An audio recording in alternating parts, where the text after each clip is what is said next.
I am here in the highest IQ country in the world. And where may that be? Well, I'm here in Japan. Where do you notice that? Well, you notice it in a lot of things. You notice it in the complexity of the language. You notice it in the complexity of their cities. Due to their very high IQ, the Japanese are able to manage much more complexity than lower IQ countries. That's something I want to try to find and show. Okay, so here the metro. Here in Japan, the trains are known to be very much on time.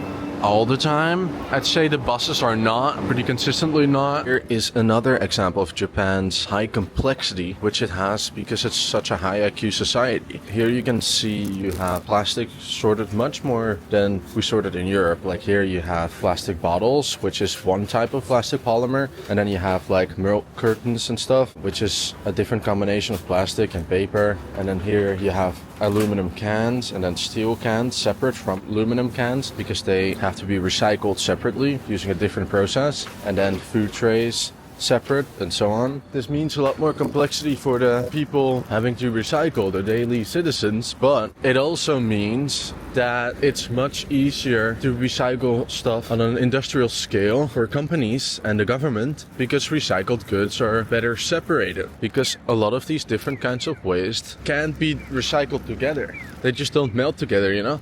If you separate them this well and keep them clean and so on, you're able to recycle them much more easily and to a much larger extent. That's also why Japan is one of the countries with some of the highest rates of recycling. So the design of all these buildings are also an example of Japan being such a high IQ society. Even traditional homes were built to flex during earthquakes, regulate temperature naturally, and maximized small spaces. Every design choice solved a real constraint. For example, here you have a bunch of different kinds of joinery. Like this type of joint, and this one like slides in like that. These are used for the beams, and then these are used for the western columns because they had upwards pressure. Japan developed very complex wooden joints due to their island's high scarcity of metals. They were able to both invent and adopt such complex solutions across the entire society because they're such a high IQ society, and they still maintain these complex systems to this day. One is their very complex language. They have 3 writing systems. Even those writing systems on their own already are rather complex. The way that this Japanese writing system came about, convenient at the time for the people that already wrote the language. Just made some changes here, just made some changes there, and you use the pronunciation of this and then change a little bit. Just take this little part and then you use it for the pronunciation. But there's so little consistency. And it's so incredibly confusing. Japanese, the language is very complex, and high IQ people can manage a lot more complexity. Of course, with learning a language is quite difficult. We have a lot of time to learn our first language. We grow up with it, of course, and it's all around us. Because of that, it's not that much of a hurdle for them to learn their first language, Japanese, even though it's so complex. And because of the high IQ, they are able to manage this complexity and to maintain it, maintain the tradition, maintain speaking it and writing it without making any changes. This also goes for Chinese characters, for example. Chinese characters are a lot harder to learn. You need to learn every single character and its meanings, different readings, and so on. As benefit, you do get that you can read them much faster because they take up much less space and they convey a lot more information in a much smaller form factor. So here we have an example of the incredibly complex Japanese language. They have 3 writing systems, but on top of that, they also have this 4th system, which is our Roman characters. Those are also often used either to type in Japanese, some people do it that way, but also for foreign company names, some foreign words that can't be translated into a Japanese script, stuff like that. So they have 3 writing systems, and you can see them here. You have the kanji, and you have what I think is hiragana, and you also have some katakana. Whereas in Korea, you see a writing system specifically designed for their language, and very well designed, very efficiently designed, and a writing system very easy to learn for native Korean speakers, of course. For foreigners, it is not too hard to learn, but Hangul, the Korean writing system, is specifically made for Korean. And that's why it is very easy to learn for people that already speak Korean. And it shows that the Japanese people are able to handle these incredibly complicated systems. And still they are able to manage. And it's not the most efficient way of doing things. It's not the most pragmatic way of doing things. But this video is about the highest IQ country, not the most pragmatic country. So let's have something to eat in the highest IQ country. Here I'm at a restaurant, but I want these. These are like very special of the ones they have here. So I want to try those. And it's all in English. They must have like a lot of foreign visitors. So here we have some noodles, traditional noodles. It's like dried fish of some sort. If you eat the dried shavings straight up, they're kind of dry and tasteless. But if you had them in the water first, then they start tasting a lot better. So they only accepted cash, no credit card. That's something kind of typically Japanese. It doesn't happen in that many other countries. Just like a tradition, I suppose. Look at these massive highway bridges. And of course this isn't the biggest one, but there are so many with multiple levels here. We're going over other car traffic, which goes over the ground level. And sometimes there's 3 levels or more. So here you have these massive highway bridges again. 2 levels on top of the existing road level. And there the bottom one is going onto the street. It's some added complexity to navigating the city here. And this kind of 3D city planning isn't entirely unknown in other parts of, let's say, the Western world. But here in East Asia, it's a bit more common, a bit more aggressive sometimes. Also with train stations, with multiple levels, buildings connecting to each other.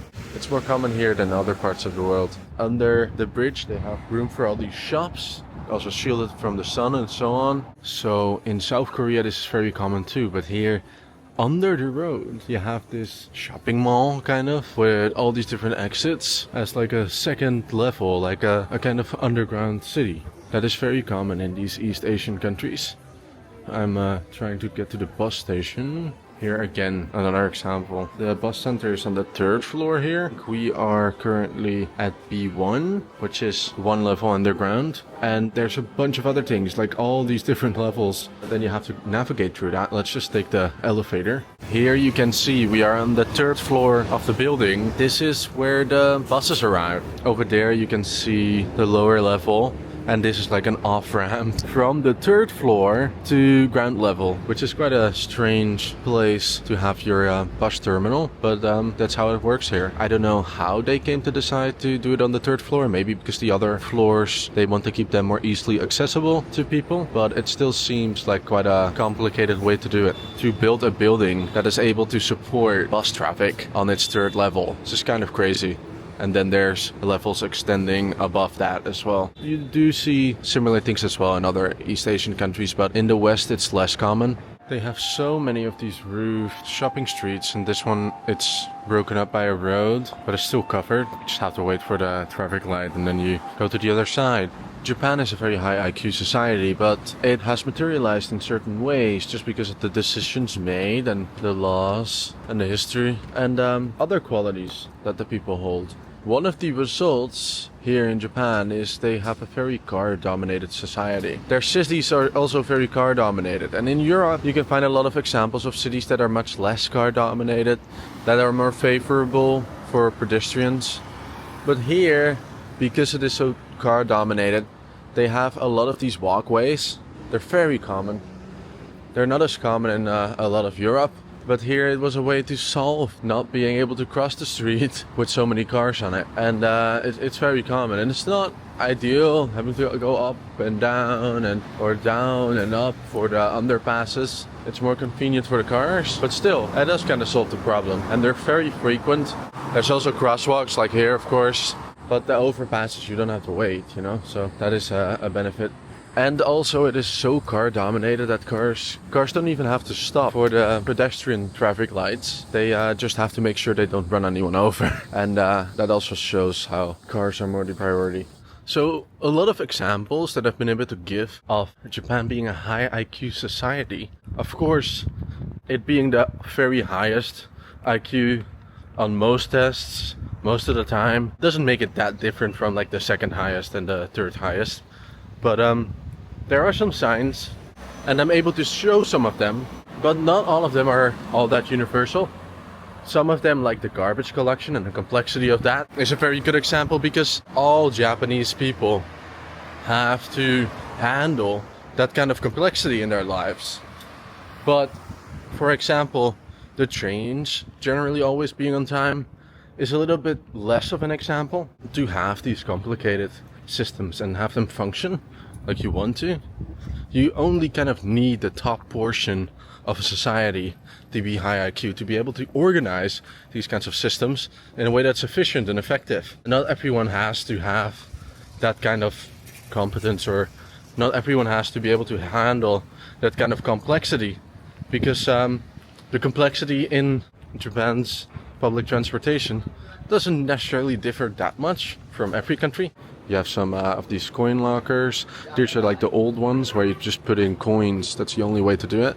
But the newer ones, they will also accept like your public transportation card, which you can also load onto your phone. Even the old version, this version is already a very intuitive way of being able to store your stuff. That's a nice thing about Japanese society. Even if you go way back, before they had these really convenient transportation cards, you just put in a bunch of coins, and they still do that. It's still very common.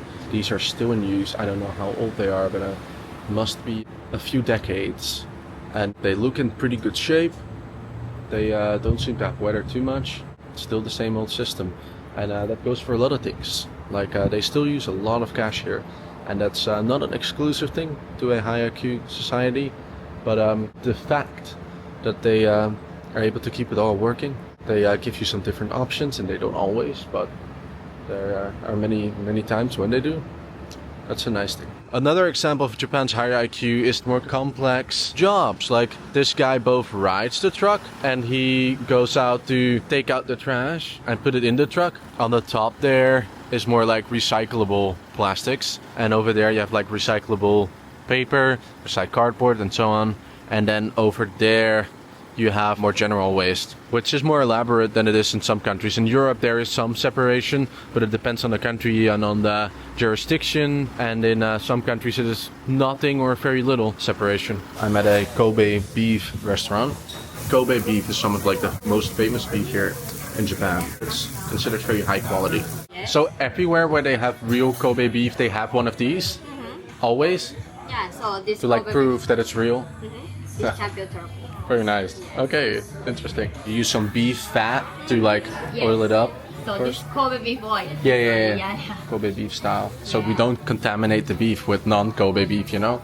As American and Argentine beef flooded the world at lower prices, Japan made a smart choice. With its limited land, it stopped chasing scale and started chasing perfection. Every step from breeding to care was optimized for quality. That shift turned Japanese beef into a luxury product. That is an example of how if a high IQ society can't compete cheaper, then they compete smarter. So here we have some examples of the meat.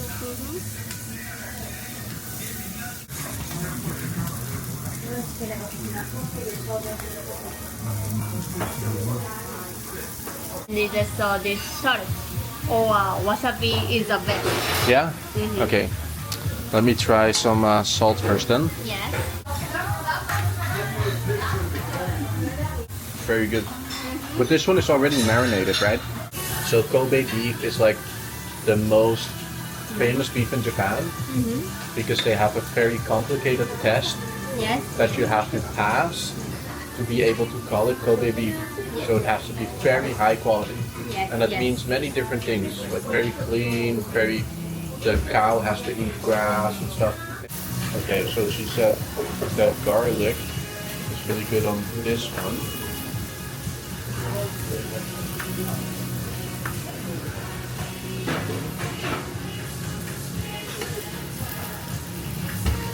I do like it with garlic. This one has a lot of fat. Oh, so this part is the salt. Yeah. This part. So this bone. And this, the one that I just had. So this stomach. It's for the stomach. Oh, well, thank you very much. Yeah, thank you. Arigato Thank you very gozaimasu. much. So this is finished. Thank you. Now she like turns it off. Yeah. IQ is at times a rather complicated and controversial subject. And some people say it has no bearing at all, and some people, they swear by it. And of course there's some truth on both sides. IQ is only really relevant in comparative terms, in comparison to other things, to other places. And sometimes, if the difference is too small, you can count it as an error. But still, we are here in Japan, because Japan most often, more often than any other nation, ranks as the highest IQ country in the world. And there's a few other countries leading the ranks here, but we're in Japan now, and we're going to talk about Japan. They have this like really comedic video to say what you're not allowed to do. It's basically like a new building built in the old style, but done with traditional methods, except I suppose like the milling and sawing. Like all these buildings, they're like reconstructions, and it kind of shows how Japanese people have an interest to preserve their culture, but they weren't always able to because of the many wars and many fires that destroyed so much. And many such buildings as this one have been destroyed by the fire bombing of the United States. So they made reconstructions of them, just like happened so many times in Europe. Many of the European castles that you can visit, they were also reconstructed during the age of Romanticism. And of course, this willingness to preserve the history and the ability to do so, that it's kind of a result of there being so many people that don't really have to worry about their subsistence living anymore. So they have different aspirations. To completely rebuild them like this is not a pragmatic thing to do. People do that because they want to preserve their culture. They want to show their identity, and that kind of complexity, and even having the means to do such a thing, and wanting to do such a thing, that is also an example of quite a high IQ society. Many different societies have examples of this. So here we have the main keep, and it's completely been made out of concrete. Some other buildings were built out of wood. You have to maintain them a lot more than you have to with concrete. Then some people will argue about the authenticity of the building or the lack thereof. And that's what you do in a high IQ society. You argue about a concrete reconstruction not being as authentic as the real reconstruction, completely with the use of original methods. In Latin America, as an example, they do have a lot of historic buildings, but often the historic center is a little bit neglected, the less affluent part of the city, also the more dangerous part of the city. And they tend to favor the more modern architecture of their new town or whatever, like their financial centers and so on, with these high-rise buildings. Another example of Japan's high IQ is the prevalence of things accommodating to the disabled, and that goes for different kinds of disabled people, but one thing that really catches my eye all the time is the prevalence of things for blind people. Like here, these walkways with different indentations on them, and there, when it's like a stippled pattern, it shows that you're like going off the path that you can safely walk. So that can be zebra crossing, like the end of a road, or in this case it can be just like a T crossing where you end up going in a different direction, and then if they have one of these poles to feel in front of them, then they can feel what way they have to walk. And of course, we can see where we're walking, but visually impaired or blind people, they can't to a very limited extent. And this is like a non-visual aid. But you see this in so much of Japanese cities, and we're not even in like the capital city or anything like that. We're in a less important city, and you still see it everywhere. You see it all over the country, and you see it at train stations, you see it just in these random streets on some random block like we are now. It requires a lot of foresight and city planning to consider building this kind of infrastructure for the disabled or different kinds of disabled people, and it requires a lot of extra foresight. So you see this in highly developed countries like Western Europe or large cities in North America sometimes, though it is much less common there. Here more of an example. You have these dots here in the middle, and then this section where they can wait for other passing cars, and then here on their way to the other side of the street. Here another example here in the metro. Like I said, it just extends also for accommodating to the blind. And also the gate that you're being led to is the gate with someone that can talk to you, because you wouldn't be able to see the gate, of course. So that can be a great help as well. I don't see anyone there right now, but that would be good. Here we've got an ice cream vending machine. First time I see one of those. Wanna try that? Let's try one of these strange looking bar thingies. Does it work? It's supposed to work. There we go. I've never tried one of these. They're in like a little cardboard box. But this is ice cream trash only. So I can put my ice cream trash in here. That's great. That's what we need. Okay. So here, there's a cigarette vending machine. I think it's the first one I've seen so far. I don't know how it works exactly, if you have to verify your age somehow. But it's a cigarette vending machine, so that's kind of cool. Interesting. Here, another one of these vending machines. So the second one. Same one as at the other store, the same like model. Yeah, I don't know if that has to do with different rules for different cities or how it works exactly, but interesting. So I'm here at a different vending machine and I want to try out this Japanese soda because I'm thirsty. And these are a lot cheaper than they usually are. Yeah. Ban cider, Japanese soda. Okay. Okay. So it looks watery. It doesn't taste that different to something I've had before, but I can't really place what it is. It's not bad. So here is the first time that I see a coffee vending machine that offers hot coffee. And take it out here. I think it will open for you. Yeah, you can't open it now. It offers hot coffee. It's too late for that today and I'm not a big fan of coffee. But it looks nice and the prices seem good too. The high amount of vending machines in Japan are an example of its focus on automation. They reduce labor dependency, provide constant access, and function efficiently in limited space. Rather than scaling labor, Japan scaled systems. That choice reflects a high IQ society, because a high IQ society is necessary for allowing such complex systems. There are many examples of this. Here in Japan, paying with cash is still very common, and in a lot of buses they have these very elaborate automatic paying systems. You pay with coins, and they also have one part where you can exchange your cash for coins to then pay with coins. You can also pay with like an RC card. I don't think you can pay with credit card though. You need like a accepted transportation card or you need to pay with cash. And a lot of other countries have much simpler ways to solve this problem, where it's not automated and where the bus driver does a lot more checking. But it's still interesting to see an example of Japan's complex society and how it works and how they manage to make things work. So Japan may be one of the highest IQ countries in the world, but that doesn't mean that they're always the most pragmatic or that their systems always make the most sense. It means that the Japanese people can tolerate very high levels of complexity in their society. That also means that their systems are likelier to have higher levels of complexity. But it doesn't mean that they're always the most efficient. It also doesn't mean that the country is the most productive, which it isn't compared to other countries. But they still have the highest IQ. And in the end, that's just a test. You can have rounding errors. If two countries, for example, have a very, very close average IQ, and it's less than one IQ point difference or just one IQ point difference, that doesn't mean all that much on its own. That kind of difference can change from year to year, from test to test, how the tests are done. Okay, so I got some convenience store food. I eat a lot of convenience store food here because it's very convenient and it's a lot cheaper than going to a restaurant.